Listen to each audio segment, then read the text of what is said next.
Have you ever been in a situation where you really, really wanted to do something you knew you shouldn't do? I think we can all relate to the feeling of really, really wanting to do something that we shouldn't. I definitely know what that feels like. I've experienced that throughout my life growing up and still do as an adult. We've been talking a lot about temptation these last few weeks, and we've said that temptation means wanting to do something that may not be the best for us. Now, I don't know about you, but for me, the temptation struggle is definitely real. I mean, I feel like I can't go through even one day without being tempted to do something I know that I shouldn't do. Even when I know that it's wrong. Even when I know that it might not be good for me. Even when I know there could be a big consequence. I still find myself tempted to give in and do it anyways. The list of things that we're tempted to do could go on and on. And I think for all of us, no matter what the temptation may be, the question is, why do I want to do it even when I know it's not good for me? I think some of us do it because we don't want to be the only one not doing it. We're motivated by a very real case of FOMO, fear of missing out. If everybody else is watching that show, going to that party, or saying that word, we don't want to be left out. So even if we know it's wrong, we do it because we want to feel included or accepted. The truth is that people have been battling temptation since the beginning of time. Now, thankfully, we can look at how people have handled temptation from the very beginning of time to help us understand where this struggle comes from within us. A guy known as the Apostle Paul wrote about this struggle with temptation in a book called Romans. And here's what he wrote.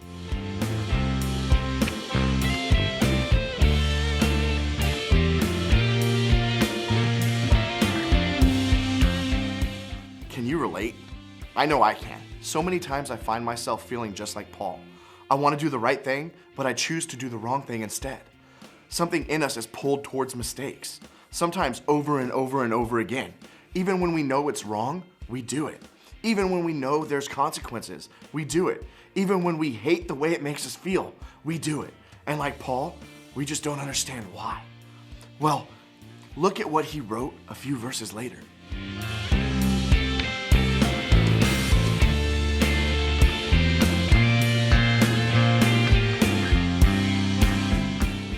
Here's what I love about what Paul wrote here.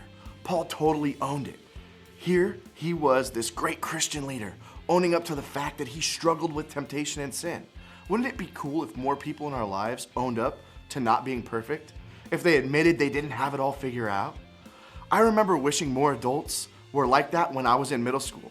Actually, sometimes I still wish more adults were like this. Paul admitted that temptation was hard for him. It was something he struggled with for the same reason that all of us struggle with it. And that reason is sin. It's the thing in us that wants to choose what isn't God's best for our lives.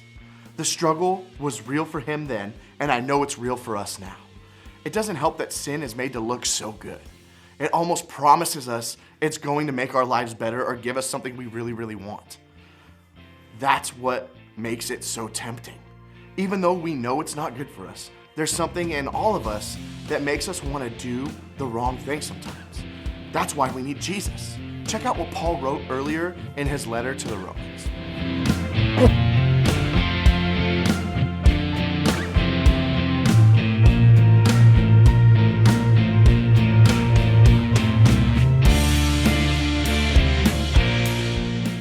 God is for you. Do you hear that? Before you even knew you needed him, he was there for you. He loves you and wants what's best for you. And because of that, he sent his son Jesus to free us from the struggle with sin inside of us. With Jesus' death on the cross, we were given a gift of grace. Grace means that we don't get the consequences that we deserve. Because of Jesus' sacrifice for us, we instead get the chance to start over, to start fresh, to try again, to make the right choice to choose God's best. So often we think the opposite of giving into temptation is being good. But the truth is, it's so much more than that. The opposite of temptation is trusting in God for what is good for us. It's believing that God really does have something better for us, even when the thing we really, really want tells us otherwise. When we believe God wants good for us, it makes resisting temptation so much easier. And because of Jesus, we can do that. Jesus helps us when we're tempted. He's always by our side when we want to do things that we shouldn't. And then we go to him and trust in him we gain the strength to resist that temptation in our lives. We have Jesus to walk alongside us when we struggle. I don't know about you, but that makes me feel like I can conquer just about everything. So, we're all going to fight with temptation. We're all going to struggle with the desire to give in to what isn't good for us. But because of Jesus, we can beat it because Jesus helps us when we're tempted. And here's how.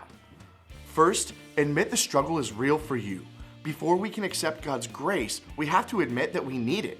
So start by confessing to God that the struggle with temptation is real for you. Tell him that it is. Tell him what you're tempted by. Start by being honest where you're struggling. The second thing you can do is ask for his help. We can't do anything about that struggle by ourselves. If we want to beat it, we need Jesus' help. We need his strength to help us stand strong when we're being tempted. We need to be reminded of his love and his forgiveness. When we give in to temptation, we need to start over. So whatever temptation you may be struggling with right now, ask for Jesus' help in beating it.